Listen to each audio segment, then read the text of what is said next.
pẹ̀kẹ̀lẹ̀ arúgbó jẹ gbèsè ta ni ó san ta ni ó san ẹ̀yin ọmọ ìran mi ẹ mà jẹ́ agbọ́nmọ́ tinú wa ọ̀rọ̀ àwọn tó kidnap lọ́yọ̀ọ́ state tí wọ́n rescue yìí ó mà fẹ́ dá ogun sílẹ̀ láàrin àwọn ọmọ Yorùbá ẹ̀yin àgbàgbé ilẹ̀ Yorùbá ẹ tètè dìde sọ̀rọ̀ yìí o ẹ̀yin political stakeholder Yorùbá land ẹ dìde sọ̀rọ̀ yìí o torí mo rí pé ogun fẹ́ ṣẹlẹ̀ láàrin àwọn ọmọ Yorùbá síra wa báyìí àbí ogun tó ló fẹ́ jà nù Nàìjíríà ọ̀dọ̀ Yorùbá ló ti kọ́kọ́ fẹ́ bẹ̀rẹ̀ so a ti fẹ́ bẹ̀rẹ̀ a fẹ́ kọjú ogun síra wa láwa tó yẹ ká yìí máa jubilate online ká máa pariwo pé bàbá Tinubu ẹ kú iṣẹ́ ẹ ṣe léyìí o a dúpẹ́ lọ́wọ́ yín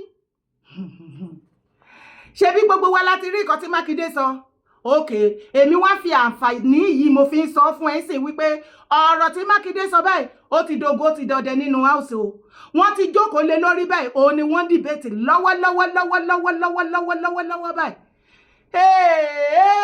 ìwà lọ́hùn ṣàánú ilẹ̀ Yorùbá má má gbà bọ́dẹ́kẹ́ tẹ̀lé mi wá gbọ́ nǹkan tó ṣẹlẹ̀ ní. Mr. President, I read this morning in newspapers and I've seen it with the electronic. The governor of Oyo State calling on the United Nations to investigate the overall circumstances surrounding the kidnap and even the rescue. I thought that was the most unstatesmanly. He was carrying partisan politics too far, and this Senate should condemn his unguided statement. Nigeria is a sovereign nation.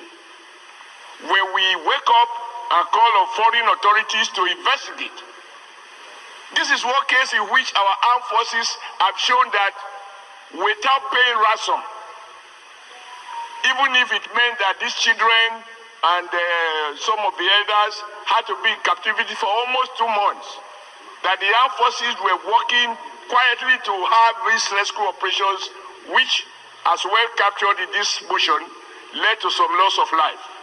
To trivialize it, to suggest, as the governor of Oyo State seems to have done, that there is something that is not open, that the UN needs to unearth the circumstances, is to question the sovereignty of our nation and to downplay the achievement of the commander-in-chief, President Bola Ahmed Tinubu, and all the service chiefs and in fact all those involved in this process.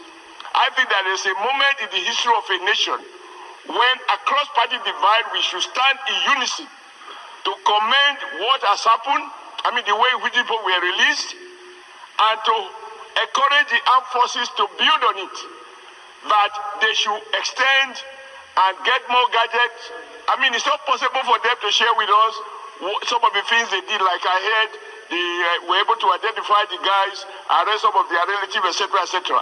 These are not details that we're interested in. Very good point. But I want us to resolve that thank you. The governor of Oyo State should not be seen as downplaying, undermining, and politicizing an issue in which ought to be something that the whole nation, across party divide, should stand in unison to commend our armed forces for what they have accomplished on this occasion. Thank you very much. We now yield the floor to Senator Abdulaziz. Kí ni Mákindé fẹ́ kó ṣẹlẹ̀ gangan? Ọ̀rọ̀ yìí ti dénú ọ̀sìnsìn. Mákindé ṣe fídíò jáde, ó invite United Nations wípé kán wá bá wọn scrutiny ọ̀rọ̀ tó ṣẹlẹ̀ àwọn tó kidnap lọ́yọ̀ọ́ àti bọ́n ṣe rescue wọn. Ẹ gbà mí ẹ̀rà mi kalẹ̀. Ṣé èdì ló mú Mákindé ni àbí ẹ̀fún àbí àṣàsí èwo nínú ẹ̀? Mákindé pé United Nations kó wá dá sí kidnapping tán rescue ní Ọ̀yọ́. Ṣé Mákindé ò pé United Nations nígbà tó ti rescue wọn? Oh God Almighty, alọ́tẹ̀ ti bà yé ọmọ Yorùbá jẹ́. Ibo ni United Nations wà ní ìgbà tí àwọn ọmọ yẹn ṣì wà ń bẹ̀? Kí ló dé tí Mákindé Ṣèyí Mákindé tí wọ́n jí àwọn ọmọ kó ní ọ́ndà ẹ̀ àwọn ọmọ tó ní kó protect ẹ̀mí wọn àti dúkìá wọn tó kó wọn? Mákindé èmi rí wípé nǹkan kan gbénú ẹ̀ tó fẹ́ sọ. Ìgbà tó ti mọ̀ wípé nínú àwọn fídíò àtàlàyé tó ń ṣe ó ti ń jẹ́ ká mọ̀ wípé ìjọba federal ìjọba bàbá Tinubu àwọn ni wọ́n lọ jí àwọn ọmọ yẹn gbé. Ìgbà tó ti mọ̀ bẹ́ẹ̀ ó yẹ kó wá ọ̀nà bó ṣe máa bójú bàbá Tinubu àti ìjọba wọn jẹ́ ni. ìgbà yẹn gbàrà tó ti ṣẹlẹ̀ ló yẹ kó ti máa pariwo United Nations ó kàn lè háàdì International Criminal Court náà mọ́ ICC ìpè ẹ̀yin méjèèjì kan wá ń fún rescue ẹ o ohun tó ṣẹlẹ̀ ní Ọ̀yọ́ state o kì í ṣojú lásán o discover pé àwọn kan ni wọ́n orchestrated kìíní yẹn ìgbà àti beginning ló yẹ kí Mákindé kó ti máa pariwo United Nations ta. Mákindé dúró tó fi rescue àwọn ọmọ ọlọ́mọ going to 3 months àwọn ọmọ yẹn wà bẹ́ẹ̀ yẹn going to 3 months tó fi pa àwọn ọkùnrin méjì láàrin wọn tí wọ́n fi lu àwọn ọmọ yẹn lálùbami. ẹ jọ̀ọ́ Mákindé ò pé United Nations ìgbà gan ọjọ́ tó wá rescue àwọn ọmọ yẹn Mákindé wà ní Bauchi lọ́dọ̀ second running mate ẹ̀ Bala governor Bauchi tó jẹ́ wípé ó ń protect àwọn terrorists the same Bala tó sọ wípé gbogbo terrorist Fulani tó wà ní the whole of Africa ó ní kí gbogbo wọn kó máa bọ̀ Nàìjíríà tó bá ti lè step fit wọn sínú Nàìjíríà báyìí automatically wọ́n ti become Nigerians àṣẹmálùsìn ni wọ́n anybody ò ní right láti prosecute wọn. Bala yẹn ni second running mate Ṣèyí Mákindé fún ìdìbò president tó lóun fẹ́ ṣe ní next year. Ọ̀dọ̀ Bala ló wà ní ìgbà tí federal tí wọ́n rescue àwọn ọmọ tó yẹ kí ó rescue. Ṣèbélé tó ní èyíjó tó bá ká ní lára là ń dìkú kùjó èyí tó ká Ṣèyí Mákindé lára jù òun ló dìkú kù mọ́ yẹn. Okay, Mákindé wá fẹ́ máa jẹ́ ká máa ní feelings wípé federal ni wọ́n ṣiṣẹ́ yẹn àwọn náà lọ gba àwọn ọmọ yẹn.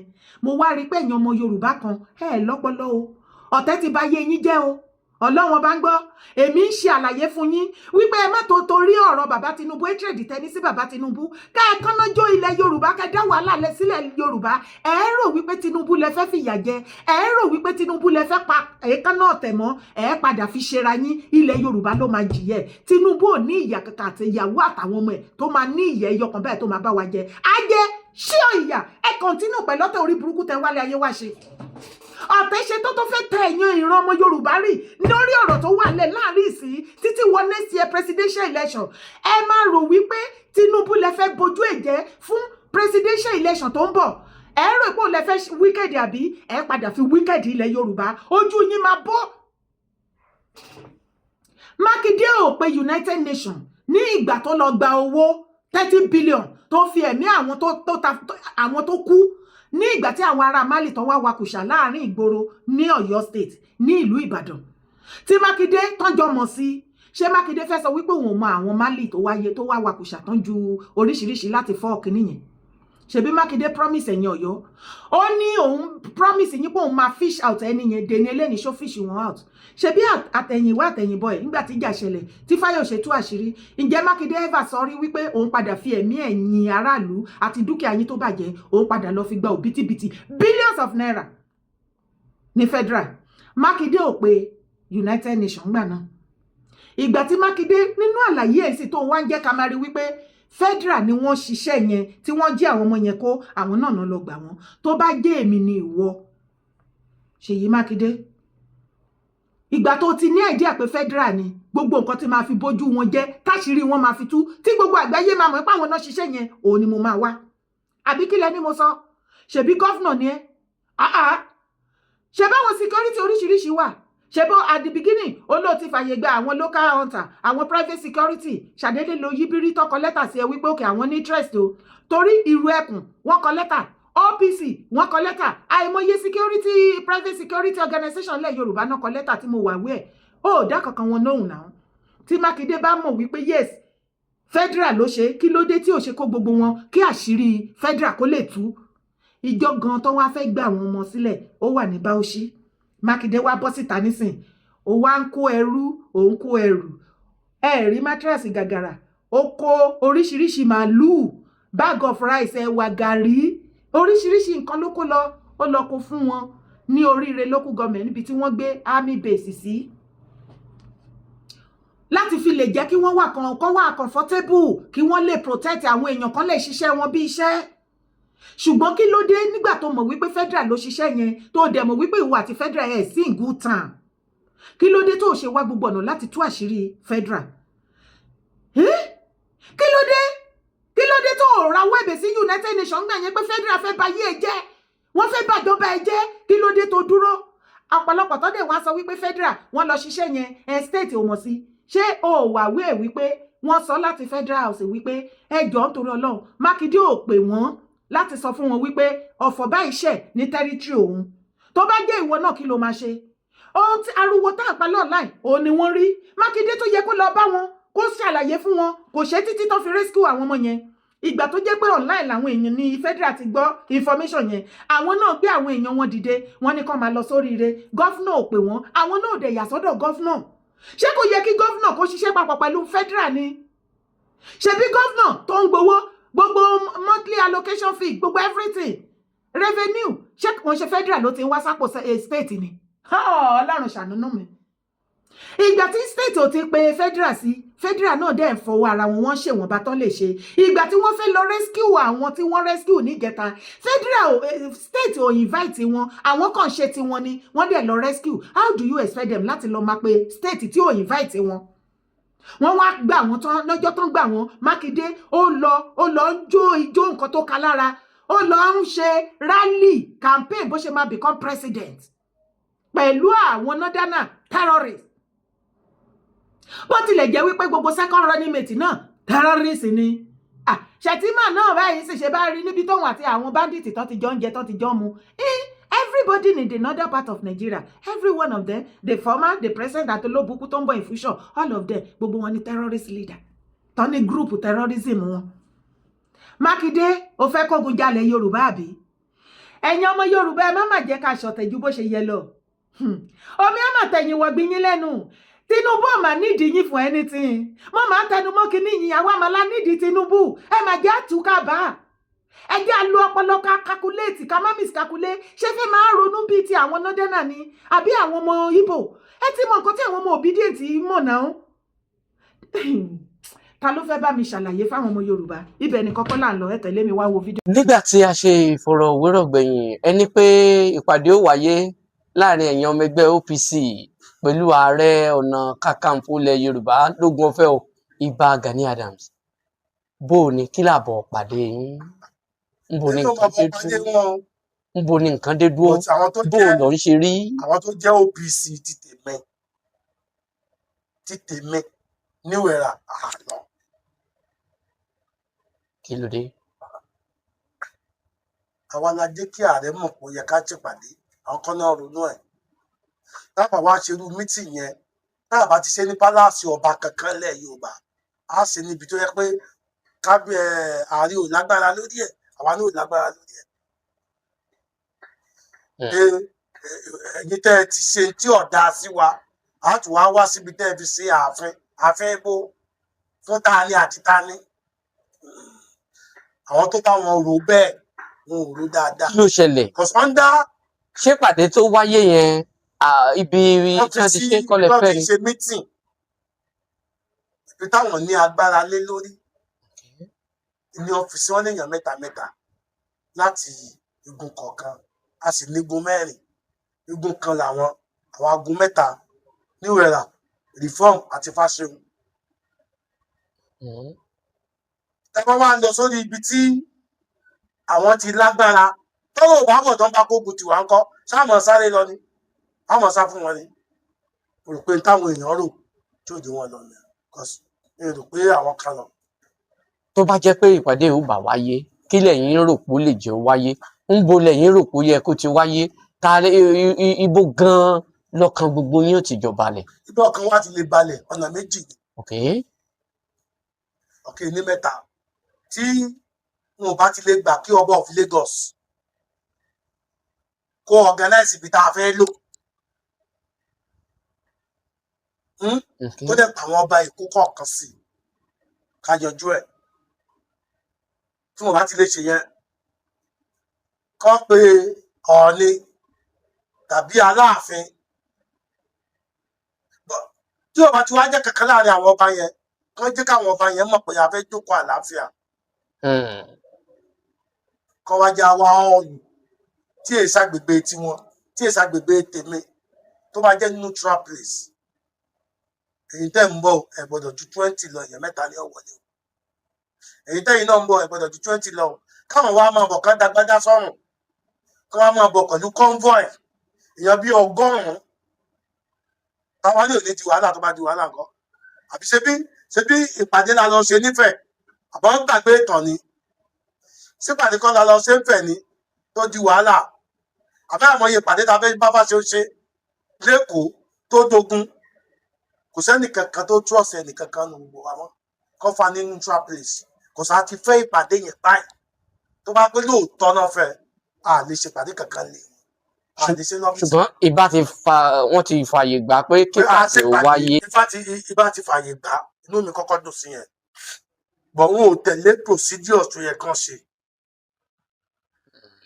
wọn ò tẹ̀lé àìtẹ̀lé yẹn àwọn èèyàn wá misguide wọn nínú conflict and resolution o ò lè jẹ́ alpha and omega náà tá bá fẹ́ parí tá bá fẹ́ dóòlà nǹkan á sùn sáàrin ni ilé àsúndíẹ̀ ilé àsúndíẹ̀ àwọn àjọ parí tó bá ń bẹ láàrin wa kò ṣe pé ẹnì kémi sún wájú ẹni tó jẹ̀bi mi ẹni tó jẹ̀bi náà sún èmi tí mò ń bẹ ẹni tó jẹ̀bi náà jà èmi náà sùn àwọn àjọ rẹ́rìn síra wa tẹ bá rántí nígbà tí wàhálà OPC pọ̀ títàjẹsílẹ̀ pọ̀ gan Chief Ọ̀túnba Gbẹ́ngà Daniel àti Engineer Banjo láwọn kan wọ́n mediate wọ́n pe ààrẹ lọ́tọ̀ wọ́n pe Fáṣọ̀run lọ́tọ̀ wọ́n wá pè wá papọ̀ àwa ṣayẹyẹ níkẹjà wọ́n tí àní sọ pé ààyè àlàáfíà wà wọ́n tí wọ́n ní ká máa lọ sí Century Hotel wọ́n tí wọ́n ní ká máa lọ sí best Hope Hospital Bàbá Fáṣọ̀run wọ́n tí wọ́n ní ká máa lọ sábúlé Àdó nílé ààrẹ neutral place àti ní àpẹẹrẹ irú ẹ̀rí kọ́ fún neutral place. ṣọ́tún tí bá wọ́n ń ṣàlàyé ọ̀rọ̀ ẹ máa ní dára kí ló dé tẹ̀kí lẹ́ẹ̀kì òótọ́ ọ̀rọ̀ tó jẹ́ pé àwọn tó máa parọ́ fún yín nǹkan tí ò ṣẹlẹ̀ náà máa sọ. ìgbà tí mo sọ wípé kò sí agbára lọ́wọ́ OPC mọ́ láti ṣe kí ni gbogbo yín gbá mọ́ mi ẹ̀dẹ̀ yín mọ́ mi lára na today you don say 1 billion yín ò lè ṣe kankan fún mi ohun tí Ọlọ́run bá rán mi ni máa ṣe. kí ló gbọ́ lẹ́nu Comrade Adésínà ó ní wọn trust ara wọn trust ti sọnù láàrin OPC sí OPC ṣé àwọn tí àwọn ọmọ OPC dà sí gbòòrò tó wá ń jàjà òfò tó ń gbógun ti Ìgbòho àti ìrù ẹkùn nìyẹn wípé àwọn rẹ́dì láti ṣiṣẹ́ àwọn lójúlówó ọmọ kan kí gọ́ọ̀mẹ̀ntì kan fún wọn ní àṣẹ àwọn tó ń sọ rèé o àwọn tó náà fẹ́ kí gọ́ọ̀mẹ̀ntì fún wọn láṣẹ rèé OPC o fashion mẹ́tẹ̀ẹ̀ta o fashion new era fashion Gani fashion òun new era náà sọ wípé gbogbo OPC inú wọn ò mọ́ síra wọn wọn trust ara wọn yet wọ́n dẹ̀ ń jà online wípé kí gọ́ọ̀mẹ̀ntì kó gbé ẹ̀mí wa lé wọn lọ́wọ́ kó wá protect àwọn tó ń trust ara wọn.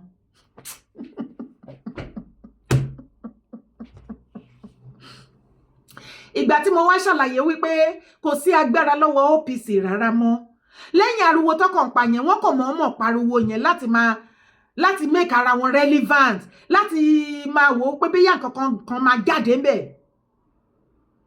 wọ́n ń pariwo Gani mọ̀ọ́mọ̀ ń kó àwọn ọmọ OPC ọ̀dọ̀ ẹ̀ síta àwọn ọmọ OPC ẹnìkan ló ń ṣe èrè online ó mọ̀ọ́mọ̀ kó síta láti fi sọ ìjọba bàbá Tinubu lẹ́nu the same Tinubu tí ìwọ Ganiyu Ige Adams ní 2023 Pa Adébánjọ late Pa Adébánjọ òun ló gbé road favour tó lóun gbárébọ̀ àwa kì í jẹ́ gbárébọ̀ nílẹ̀ Yorùbá gbádébọ̀ òun làwa ń jẹ́ àti Peter Obi tó gbé wọn lọ sọ́dọ̀ Ganiyu Ige Adams pẹ̀lú òbítíbitì millions of naira according to gbogbo wa ládẹ rí iṣẹ́ àṣepé tí Gani ṣe wípé ó bojú Tinubu jẹ́ ní Lagos State the same Lagos State tí Tinubu lòun ti pọ́kẹ̀tì sí inú àpò òun Gani yẹ̀yẹ́ pẹ̀lú àwọn ọmọ OPC ẹ̀ gbogbo wa lárí bó ṣe bojú ẹ̀jẹ̀ wípé Peter Obi òun ni wọ́n padà gbé ló padà win ìbò ní Lagos State. ok tó bá tún wá wò fọ́dà wàá rí wípé láìnà ọjọ́ mẹ́ta yìí lára àwọn ọmọ Gani ó ti ṣàlàyé online pé the way tí Gani ṣe gbé wọn ṣépè ní last year 2023 even till now any one of them tó bá wà pẹ̀lú òun tó bá lọ ṣiṣẹ́ fún Tinubu àbí tó dìbò ó fi àṣẹ banu tó fi gbé wọn ṣépè ni. And the only person èèyàn ẹyọ kan péré tí ó lè lift nǹkan embargo tán ti gbé lórí OPC láti federal is President Bola Ahmed Tinubu. Ṣẹ̀rí pé lẹ́kùn ti mú OPC lọ́wọ́. Jọ̀ọ́ tó bá jẹ́ ìwọ ni President Bola Ahmed Tinubu, kí ló máa ṣe pẹ̀lú Gani àti OPC? Gani ò ro ọjọ́ kan ìjọ̀kan ní ìgbà tó ń jókòó tó ń sùn ní Bodilon nínú ilé Tinubu. Gani ò ro àjọṣepọ̀ tó wà láàrin òun àti Tinubu báyìí. Ìjọ tó jọ ń pọ̀ síra wọn lẹ́nu, gbogbo bí bàbá Tinubu bọ́n ṣe máa pè é tán kówó fún láti fi bá Fáṣẹ̀hùn jà. Tó ń gbógun ti Fáṣẹ̀hùn, tó fi ń ba ayé Fáṣẹ̀hùn jẹ́, tó fi ń gbógun ti iṣẹ́ ọwọ́ ẹ̀ at everything. Ẹni kí Gani bọ́ síta tí ò bá gbowó, tí bàbá Tinubu ò bá sponsor òun náà láti gbógun ti Fáṣẹ̀hùn. Ó gba burúkú owó. Ó wá kan ti tọ̀dọ̀ ti ẹni sìn, ó wá ń yarí, ó wá ní káyé parẹ́, kọ́run bàjẹ́. No! Ìgbà tí wọ́n wà lójú ọwọ́ títí wọn, tí wọ́n lò é gẹ́gẹ́ bí machineries against ẹlòmíì. Ó ń dún. Gbogbo nǹkan tó bá ṣe àṣegbé ni, ó mọ̀ náà. Ó pọ̀ yeyeye ààrẹ pọ̀ lẹ́bi o. Tí gbogbo kinní yẹn bá wá yíbírí, tí sáà tiẹ̀ ti wá lọ, tí ẹlòmíì náà tó wá ń lò against ìwọ náà sìn, bí ilé ayé ṣe rí nìyẹn, bó ṣe rí nìyẹn. Gbogbo yín tẹ́ forí sábẹ́ politician, tẹ́ sọ́ra yín di machineries tí wọ́n ń lò, bó ṣe rí nìyẹn. Bọ́ ẹ ń lò ẹ́, ó ti dandan máa lo ẹlòmíì náà fún ẹ tó bá yá. Torí ẹnìkan ń jẹ kílẹ̀ fẹ́. Kí ló dé tí Gani wá gbé parí? Ọ̀rọ̀ insecurity tàdé sọ kidnapping. Gani, èmi kò sí nǹkan tí mo fẹ́ fi ìbàjẹ́ ṣe ni o. Information nípa ẹ̀ ó pọ̀ lọ́wọ́ mi gan with proof. But èmi ò ní dàbí ìwọ ni. Lórí ọ̀rọ̀ ipá àǹjínigbé náà. Gani, kò sọ́mọ Yorùbá tó trust ẹ ní ìwọ tí ó mọ iye àwọn èèyàn tó bá ti jí àwọn èèyàn wọn gbé tán ní kán lọ múra sàn wá. Wọ́n máa ń pè é gan ni o. Àwọn àlàyé tí mo ṣe wá fi mọ̀ wípé mo ní information dání dáadáa. Wọ́n máa ń pè é dáadáa wípé Gani, wọ́n jí àwọn èèyàn wọn kan gbé níbi báyìí. Wèé lọ́nà ní kán mú wá, ní kán mú iye wá báyìí. Wàá ní kán lọ tọ́jú iye owó yẹn. Kán má worry. And alas, wọ́n á gbowó yẹn, wọ́n á dẹ̀ release wọn. Ibi tó bá sọ fún wọn wípé wọ́n ti máa rí wọn náà ti máa lọ mú family wọn bẹ́ẹ̀. Gani sinmi. Àwa wí tán, Comrade Adesina ti parí gbogbo ọ̀rọ̀. Ó láwọn làwọn pé Gani, wípé kí Gani pé gbogbo meeting OPC, ìpàdé àpérò ó ti wáyá nísìn. Bóyá wọ́n lè rí nǹkan kan ṣe sí. Ìgbà tí Gani máa pe meeting, ó pe meeting sí Sàká ní ọ̀dọ̀ ẹ̀. Àwọn tó kù wọ́n láwọn ò lọ. Wọ́n bojú Gani jẹ́. Wọ́n láwọn ò lè wá sí meeting ẹ̀ torí ọmọ orú èèyàn tó jẹ́. Ó lè ti rólẹ̀ díẹ̀ wọ́n. Ó lè ti ṣoríṣiríṣi sórí ìjókòó tó máa jókòó sí. Wọ́n wá ń jẹ́ kó yé wa nísìn wípé àwọn ò trust ẹ. Wọ́n believe ẹ, ìgbàgbọ́ wọn ò sí lára ẹ. Wọ́n ní tó bá máa bá ẹ pe meeting, tó bá máa jókòó pẹ̀lú ẹ fún ìjókòó àpérò OPC, gbogbo àwọn tó kù. Wọ́n ní ìsáyà kó jẹ́ lọ́dọ̀ kábíyèsí ọba Akíolú lẹ́kọ̀ọ́. Àbíkẹ́ kó jẹ́ lọ́dọ̀ bàbá wa Aláàfin Ọ̀wádé. Àwọn tó lè gbà kí wọ́n lu bàbá ọba Ọ̀yọ́ Túnjí Pamẹ́. Èmi ò lọ́wọ́ sí yẹn tèmi o. Ọ̀dọ̀ bàbá Ọọ̀ni. Wọ́n ní tó bá ti kọjá yẹn kí Gani sinmi. Torí ó máa tún dogun, wọn ló ti pe àìmọye meeting bẹ́ẹ̀. Ìgbà tí wọ́n náà pe nígbà tí Fáṣẹ̀hùn wà láyé tán náà pe meeting, ṣé bó gbọ́ lẹ́nu wọn. Wọ́n náà mọ̀ nǹkan tán fojú ara wọn rí, wọ́n padà lura wọn lóògùn, wọ́n padà tatata ara wọn ni. Tó jẹ́ sí pé nǹkan tí mo fẹ́ mú jáde ńbẹ̀ ni pé OPC new era kò trust Gani. OPC Fáṣẹ̀hùn kò trust Gani. Wọn ò trust ara wọn. Ó ti gbé òótọ́ ńbẹ̀, kí ló tún kò tó tún fẹ́ gbọ́. Ó ti mọ̀ pé ibẹ̀ nìkan kọ́ là ń lọ náà. Tẹ̀lé mi. Breaking news, Nigerians. Breaking good news. Please type congratulations to our gallant military in the comment section. Today being 9th of July 2026, our gallant soldiers, our able-bodied soldiers, our supernatural soldiers went after bandits and terrorists in Zamfara State, in Gumi, and they unalived over 100 bandits and terrorists were unalived. This one is not story, there's workings. Look at this video playing beside it. They recovered over 80 motorcycles with many weapons. 5 trailer load of motorcycles were picked from that place and brought to Gumi in Zamfara State. Kudos to our military for this brave job they are doing. This is what we want to be seeing them do, because we know our soldiers are capable. In fact, type congratulations. If you are a soldier in this, and you are my follower, reach out to me. I have something for you. Yes. The job is done. All the bikes here you see. After 4 hours exchanging of fire with bandits, we recover this bag. Recover all these bags. We're here with the gallant military men and all the gallant policemen, firmly on ground at alert. Otherwise, yes. Okay, it's typo 6. This color, this typo 6. Hey, my phone don't also recover. We have 36 states in Nigeria, and out of the 36 states in Nigeria, 19 states are in northern Nigeria. And in those 19 states, we have about 419 local governments. And in those 419 local governments, almost all of them, except few from Jigawa, that don't suffer from terrorism. Almost all the 419 local governments in northern Nigeria have had their share of insurgency. So when I did talk, I know it, I did talk. I am surprised that till today, most northerners don't understand what I do. What I do is called system-based advocacy.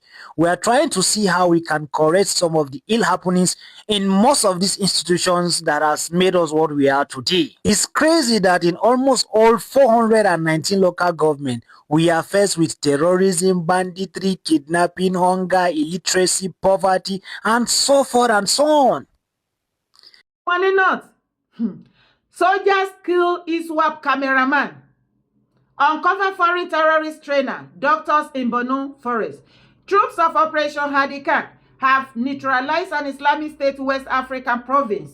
Cameraman and recover video material indicating the presence of 3 foreign facilitators, including a Palestinian Arab identified as a trainer and a Moroccan Arab serving as a medical doctor for the terrorist group in Borno State. According to him, the operation success was recorded on Saturday following a failed infiltration attempt by members of ISWAP terrorists into Cross-Kawa, Kukuwa local government area of Borno State. Lọ́rọ̀ kan ṣá, fídíò tó wò tán yẹn, àwọn nǹkan tí wọ́n gbà lọ́wọ́ àwọn terrorists. Àwọn army Nigeria tí wọ́n bá really fẹ́ ṣiṣẹ́ tí federal government fẹ́ kàn ṣiṣẹ́, wọ́n máa ṣiṣẹ́. Àwọn army wa gallant. We get gallant army. We get gallant soldier. When we say respect. If they really want to. If truly Nigeria government want them make them work, then go work. Tí government bá fún wọn ní àyè kí wọ́n ṣiṣẹ́, then gallant. Mo fẹ́ lè sọ pé kò tí sí military tó lágbára tó àwọn military wa ní the whole of West Africa wọ́n tí bí. Ẹ̀yin náà rí nǹkan tó ṣẹlẹ̀ ńbẹ̀ ní Borno.